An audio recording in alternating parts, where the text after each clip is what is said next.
ब्रह्मचर्य जीवन, वीर्य का महत्व। ब्रह्मचर्य प्रतिष्ठाया, वीर्य लाभ। वीर्य ही हमारी जीवनी शक्ति है। यही शरीर का बल है, बुद्धि का बल है, यही तेज है। इसे ही बिंदु कहा जाता है। शरीर की सुंदरता एवं ताकत का अंदाजा इसी से लगता है।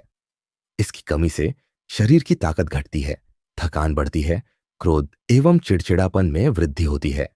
यही जीवन का बीज है। इसके बगैर जीवन वृक्ष की तो कल्पना ही नहीं की जा सकती।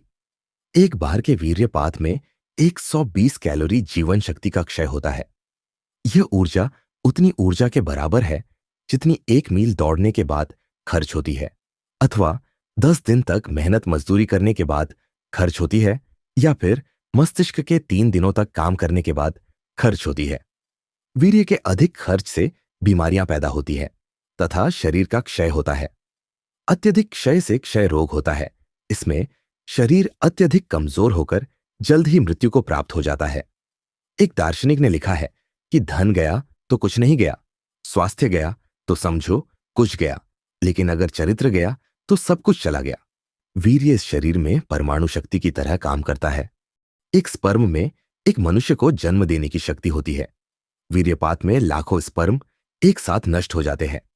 हमारा तेज, ओज, बल, सौंदर्य, मेधा शक्ति एवं पराक्रम इसी वीर्य का परिणाम है। इसके बगैर तो हमारा अस्तित्व ही नहीं। जब हम इसका क्षय शारीरिक एवं इंद्रिय सुख के लिए करते हैं, तब हम सारे मानवीय गुणों से हटकर पशु की तरह हो जाते हैं। उम्र के 25 वर्ष तक को विद्यार्थी जीवन कहते हैं। इसे ही ब्रह्मचर्य जीवन कहा गया है। अगर उस उम्र तक वीर्य की रक्षा कर ली तो जीवन के हर युद्ध में विजय निश्चित होगी, क्योंकि इससे आत्मबल, देहबल एवं बुद्धिबल में अद्भुत वृद्धि हो जाएगी। साधना में तथा कुंडलिनी जागरण में यही तेज बिंदु के रूप में चक्रों का भेदन करता हुआ सहस्त्रार में पहुंचकर अद्भुत शक्तियों से भर देगा। गृहस्थी का ब्रह्मचर्य व्रत।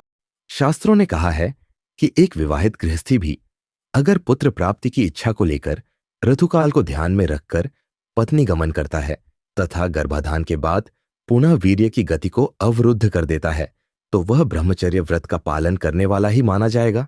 उसका व्रत जरा भी खंडित नहीं होता। विषय चिंतन से वीर्य अधोमुखी तथा साधना एवं ईश्वर चिंतन से ऊर्ध्वमुखी होता है।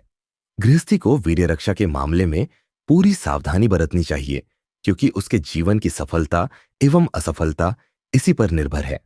आज का गृहस्थी इस पर अंकुश लगाने में असफल रहा है। यही कारण है कि वह समय से पहले ही मृत्यु का ग्रास बन जाता है। रोम एवं ग्रीस में सेक्स की पूरी छूट थी। आज ये दोनों ही बर्बाद हो गए।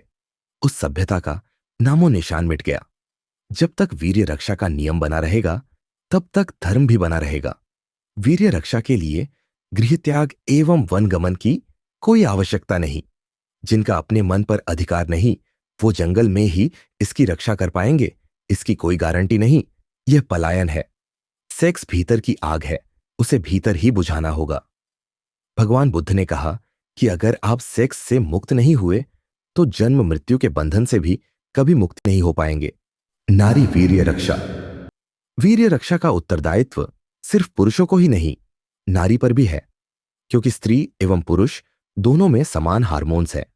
पुरुष शरीर में नारी हार्मोन्स कम तथा दबे होते हैं, तथा नारी में भी पुरुष हार्मोन्स होते तो हैं, लेकिन बहुत कम। पुरुष में वीर्य बिंदु के रूप में तथा नारी के रंज में वही वीर्य नाद के रूप में विद्यमान रहता है। इन दोनों के मिलन से ही संतान के शरीर का निर्माण होता है। अतः नारी भी वैसी ही वीर्यवान है जैसा पुरुष। अतः उसकी रक्षा का दायित्व दोनों पर बराबर है। पुरुष का वीर्य बल नारी की अपेक्षा ज्यादा होता है, इसीलिए उसका शारीरिक बल ज्यादा होता है। जिस नारी का वीर्य बल उसके रंज के नाद बल से ज्यादा हो जाएगा, उसमें नारी की अपेक्षा पुरुष के गुण एवं बल ज्यादा हो जाएंगे। वो फिर कोमलांगी नहीं रह पाएगी, वो भी कठोर एवं योद्धा बन जाएगी। वर्तमान समय में कुछ नारियों में ऐसे परिवर्तन प्रत्यक्ष देखने को मिलते हैं। वीर्य की उत्पत्ति। हमारे शरीर में वीर्य कैसे उत्पन्न होता है, इसका ज्ञान हुए बिना हम उसके महत्व को कभी नहीं समझ सकते। आयुर्वेद के अनुसार जो भी भोजन हम खाते हैं, वह रस में परिवर्तित होता है।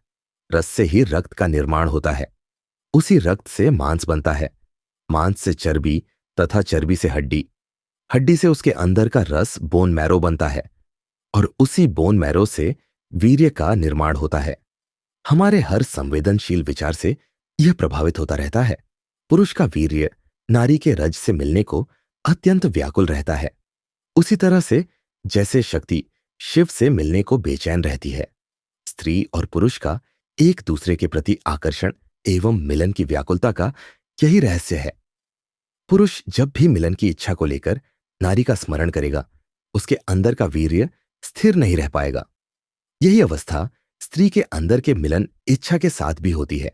उसका नाद भी चंचल हो उठता है और स्खलन के साथ ही समाप्त होता है। उम्र के ढलने के साथ ही वीर्य अपने आप प्रभावहीन हो जाता है। तब शरीरों के प्रति आकर्षण भी स्त्री पुरुष दोनों का खत्म हो जाता है। साधक को अपनी वीर्य रक्षा के लिए विचारों से निरंतर संघर्ष करना पड़ता है। त्वचा को स्पर्श इंद्रिय कहा गया है। इसे ही सेक्स कहते हैं। वीर्य अपना पूरा प्रभाव त्वचा पर डालता है और इसी के माध्यम से अपनी इच्छा की पूर्ति करता है। विचार शुद्धि। अगर उफनती विचारधाराओं की शुद्धि नहीं की गई तो ब्रह्मचर्य व्रत के रास्ते में अनेक रुकावटें आ सकती है।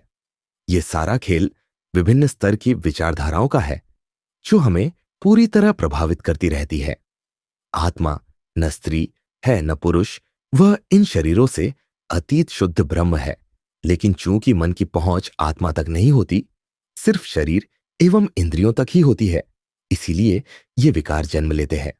एक सन्यासी युवक पर आरोप लगा कि आशीर्वाद देने के लिए वो नारी का स्पर्श करता है।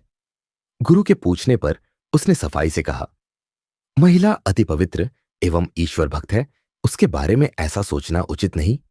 गुरुदेव ने समझाया, वर्षा अति शुभ है, पृथ्वी भी शुभ है, लेकिन उनके मिलने से जो कीचड़ बनता है वह शुभ नहीं। इसी तरह स्त्री पुरुष सभी ईश्वर रूप हैं, लेकिन उनका असावधानी से मिलना बुरे विचारों को पैदा कर सकता है। ब्रह्मचर्य व्रत पालन करने वालों को इन बातों का विशेष ध्यान रखना होगा। ब्रह्मचर्य से बिंदु रक्षा। किसी भी प्रकार की साधना में ब्रह्मचर्य पालन का सबसे ज्यादा महत्व है। उसके बगैर शारीरिक, मानसिक एवं आध्यात्मिक बल की प्राप्ति नहीं हो सकती। शास्त्रों ने कहा है, नायमात्मा बल हिनेन लभ्य।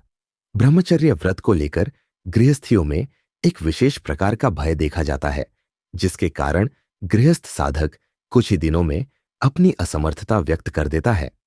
साधारणतः लोग सिर्फ वीर्य धारण और स्त्री संग त्याग को ही ब्रह्मचर्य व्रत मानते हैं, जबकि यह पूर्ण सत्य नहीं है। यह सत्य है कि मनुष्य के लिए वीर्य रक्षा परम आवश्यक है। संरक्षण एवं संशोधन। चित्त की व्यभिचारी अवस्था, जिसमें शारीरिक सुख की इच्छा छिपी होती है, यह एक साधक के लिए पूर्ण वर्जित है। शारीरिक सुख की हर इच्छा से ब्रह्मचर्य खंडित होता है, क्योंकि बिंदु का संरक्षण एवं संशोधन ही ब्रह्मचर्य व्रत का असली उद्देश्य है। बिंदु का स्थान सहस्त्रार के पास है। शास्त्रोक्त विधि से किया हुआ मैथुन बिंदु को संरक्षित रखता है, लेकिन काम वासना की पूर्ति में बिंदु गिरकर मूलाधार में आ जाता है, तब व्रत खंडित हो जाता है। बिंदु को यथास्थान रखें, फिर विवाह करके भी ब्रह्मचारी ही रहेंगे। वीर्य किन किन अवस्थाओं में स्खलित होता है, इसको जानना जरूरी है। आंख जब किसी रूप को देखती है, कान जब किसी शब्द को सुनते हैं, दूसरी इंद्रियां भी जब अपने अपने विषयों को ग्रहण करती है, उस वक्त शरीर में स्थित बिंदु ही क्षरित होकर हमें इंद्रिय सुख देता है। बिंदु परमात्मा का प्रतीक है। यह परम आनंद को देने वाला है। लेकिन जब हम उसी बिंदु का प्रयोग इंद्रिय सुख के लिए करते हैं, तो इसे ईश्वरीय शक्ति का दुरुपयोग कहा जाता है। यह अत्यंत निकृष्ट सौदा है। वीर्य का क्षरण हुए बगैर किसी भी विषय को ग्रहण करना इंद्रियों के लिए असंभव है। इसे ही वीर्य रक्षा के मार्ग में किया गया व्यभिचार कहते हैं, और ऐसे व्यक्ति को व्यभिचारी कहा जाता है। जब इंद्रिय विषय सुख की इच्छा समाप्त हो जाती है, तब वही वीर्य हमें ईश्वर की ओर ले जाकर आनंद प्रदान करने लगता है। तब समझना चाहिए कि व्यभिचार की निवृत्ति हो गई, और तब हम पूर्ण ब्रह्मचर्य व्रत में स्थित हो जाते हैं। हर किसी के अंदर तामसिक दानव, राजसिक मानव एवं सात्विक देवता का निवास है। वीर्य की रक्षा करने वाला ही योगी बन पाता है। बहुत अधिक बोलने वाला, बाहरी कानों से बहुत सुनने वाला, अधिक देखने वाला योग मार्ग में जल्दी आगे नहीं बढ़ पाता, क्योंकि उसका वीर्य सदैव चंचल एवं स्खलित होता रहता है। बिंदु का निवास पुरुष के वीर्य में तथा नाद का स्त्री के रज में रहता है। कुंडलिनी जागरण के समय दोनों मिलकर महाबिंदु में विलय कर मुक्ति लाभ करते हैं। नाद और बिंदु अलग रह नहीं सकते, एक दूसरे से मिलने को व्याकुल रहते हैं। इसको रोकने का नाम ही ब्रह्मचर्य साधना है। उस बिंदु के बारे में जानना जरूरी है। सहस्त्रार से अमृत का झरना इसी को कहते हैं। महाप्रलय के बाद जब संसार की उत्पत्ति का क्रम शुरू होता है, तब वही बिंदु दो भागों में बंट जाता है। एक ऊपर की ओर गमन कर सहस्त्रार के बिंदु क्षेत्र में स्थापित होता है तथा दूसरा नीचे गिरकर मूलाधार में पहुंचता है। दोनों एक एक त्रिभुज की रचना करते हैं। जिसमें बिंदु ऊपर है वह पुरुष तत्व है तथा जिसमें बिंदु नीचे है वह नारी तत्व है। दोनों बिंदु त्रिभुज की रचना कर उसके केंद्र में स्थापित हो जाते हैं। उन दोनों बिंदुओं को मिलाने वाली रेखा को ब्रह्मसूत्र कहते हैं। यज्ञोपवीत अर्थात जनेऊ उसी ब्रह्मसूत्र का प्रतीक है। षटकोण में दोनों त्रिभुजों का जब मिलन होता है तब दोनों बिंदु भी मिलकर एक हो जाते हैं। यही शिव एवं शक्ति का मिलन है। यही ब्रह्मचर्य अवस्था है। जब तक दोनों बिंदु अलग अलग त्रिभुजों में स्थित होंगे तब तक वीर्य भाव स्थिर नहीं रह सकता, और तब इसका प्रयोग संतान की उत्पत्ति के लिए होता है। सिद्धि का लक्षण दिखने लगेगा। गुरुओं के बताए हुए मार्ग से जो साधक पूरी लगन से आगे बढ़ता है उसका ब्रह्मचर्य एवं मंत्र एक साथ सिद्ध हो जाते हैं। इसके बाद उसकी तथा मंत्र की अव्यक्त शक्तियां एक साथ उदित होती है। ओंकार में ओम के ऊपर चंद्रमा प्रतीक है माया एवं मन का, उसके ऊपर बिंदु ही प्रतीक है ब्रह्म शक्ति का, जिससे पूरा प्रणव पूर्ण होता है। स्थिर बिंदु अभ्यास। मंत्र योग में ब्रह्मचर्य स्थिर होने की महत्ता इसलिए बतलाई गई क्योंकि ईश्वर का मंत्र चैतन्य होकर जब बिंदु क्षेत्र में प्रवेश करता है तब नाद ब्रह्म का अनुभव होने लगता है। संसार के हर कार्य के साथ जैसे मन का होना अनिवार्य है, वैसे ही मंत्र साधना में बिंदु का स्थिर होना अनिवार्य है। ओंकार में ऊ की ध्वनि कंठ से निकलती है, म होठों से, तथा ऊ वही बिंदु शक्ति है जो जीभ के मूल अर्थात ललना चक्र से लुढ़कती हुई होठों में आकर समाप्त होती है। यदि ओम का सही उच्चारण किया जाए तो यही उस बीज को दिखला देता है जिसका नाम बिंदु है। मंत्र हमारे अंदर सोए हुए आध्यात्मिक शक्तियों को जागृत करता है। मंत्र का जप तभी फल देता है जब मानस जप होने लगता है। साधक को मंत्र का पहले कुछ महीने बैखरी वाणी से अभ्यास करना चाहिए। मंत्र को सुनना, उसके इष्ट का ध्यान एवं मंत्र का अर्थ, ये तीनों बात एक साथ होनी चाहिए। इस त्रिपुटी को टूटने नहीं दें। बैखरी के बाद उपांशु का अभ्यास हो। इसमें शब्द अंदर से आते हैं तथा होठ बुदबुदाएगा। इसके बाद फिर मानस जप शुरू करें। त्रिपुटी बनी रहे, सारा व्यवहार मानस रूप में चलना चाहिए। इसके बाद शब्द, रूप और अक्षर भी धीरे धीरे दूर होने लगेंगे, तब केवल भाव ही रह जाएगा। इसमें शब्द का विलय रूप में, रूप का मंत्र में और मंत्र का भाव में हो जाएगा।